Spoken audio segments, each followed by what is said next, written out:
Let's be honest, something's shifted. The art world feels heavier, less certain, more expensive, and for a lot of us, a lot harder to navigate. A recent industry report just confirmed what so many of us have been sensing. The old ways of selling art aren't working like they used to.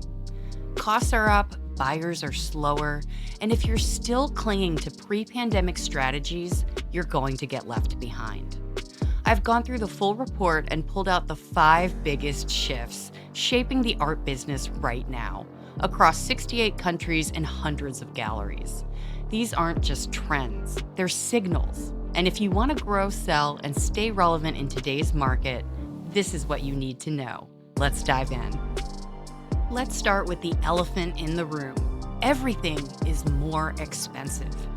According to the Artsy report, 74% of galleries saw operating costs increase in 2023. And not just a little. 32% said costs rose significantly.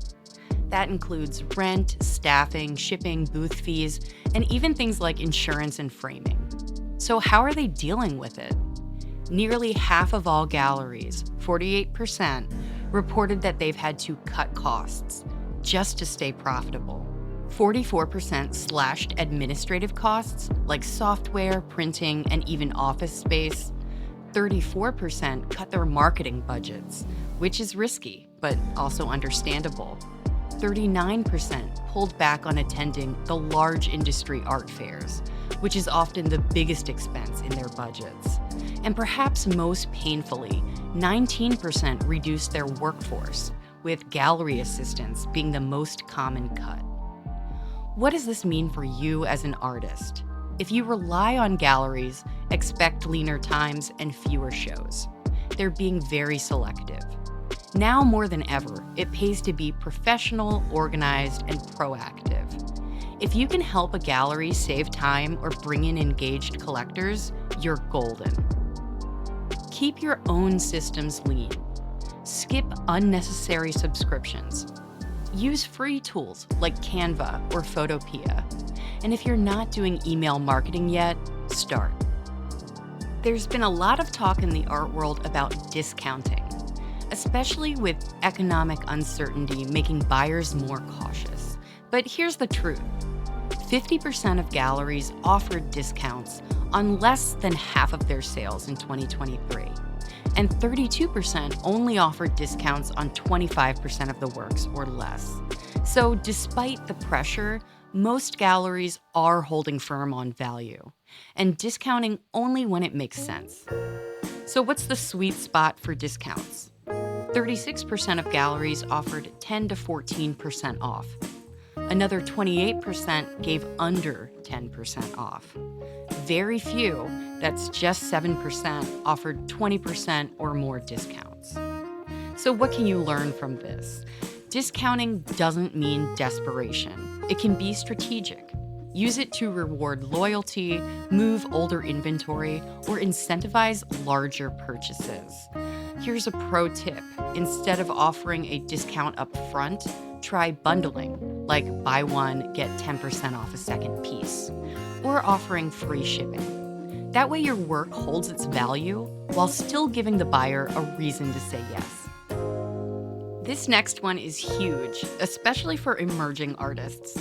According to the report, 80% of galleries say ultra-contemporary artists, those born after 1975, are the most important to their business.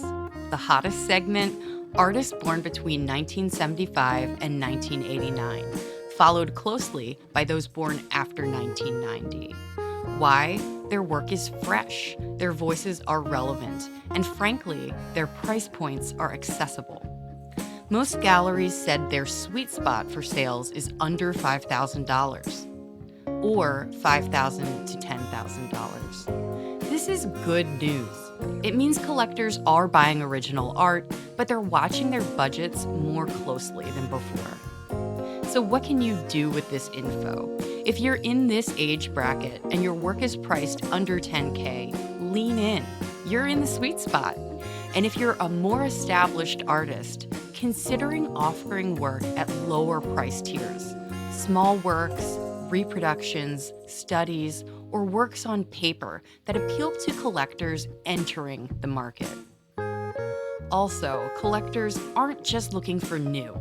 They're looking for authenticity, a distinct voice, a story they can connect to.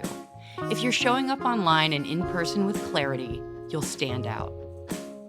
We're seeing a rise in co-representation, where multiple galleries partner to represent the same artist across regions or markets. In fact, 64% of galleries who represent artists said they co-represent. This is happening for two reasons. It helps artists get wider exposure without burning out one gallery. And also, it shares the financial risk and resources needed to promote artists at scale. The report also found that long-term relationships still drive the most sales. 37% of galleries say artists they've worked with for over 5 years brought in the most revenue. Still, galleries are taking on new artists, but cautiously. Most only added 1 to 2 in the past year.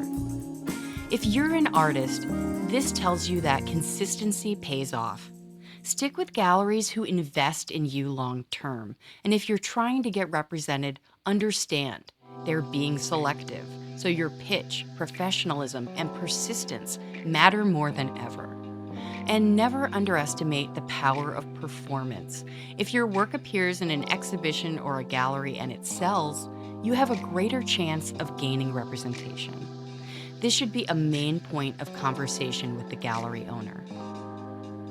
This is the biggest shift. Online platforms are now outranking art fairs as the best way to meet new collectors, especially for larger galleries. Here's how it breaks down. 55% of all galleries still say in-person walk-ins matter the most, but 42% said online marketplaces are now key to making sales. Among large galleries, 73% say online marketplaces are their #1 source of new clients. And here's something wild. For many galleries, email newsletters and in-person events tied as their top marketing channels, each at 51%. That's above social media, above art fairs, and even their own gallery websites. This is a massive opportunity. If you're not leveraging third-party platforms like ArtPal, Saatchi Art, or even your own online shop, you're leaving money on the table. And if you're not using email, you're ignoring the top marketing tool used by successful galleries. Here's our pro tip. Create a hybrid system. Use social media to grow your audience, email to convert them, and then an online shop to give them a way to buy without friction. So here's what we know. The art world isn't crashing, but it is evolving fast. And the artists and galleries who listen to the data, stay adaptable, and double down on what works, they're going to thrive this year. Like, comment, and subscribe, and then let me know in the comments which trend are you seeing the most in your art business right now. Thanks so much for watching, and we'll see you in the next one.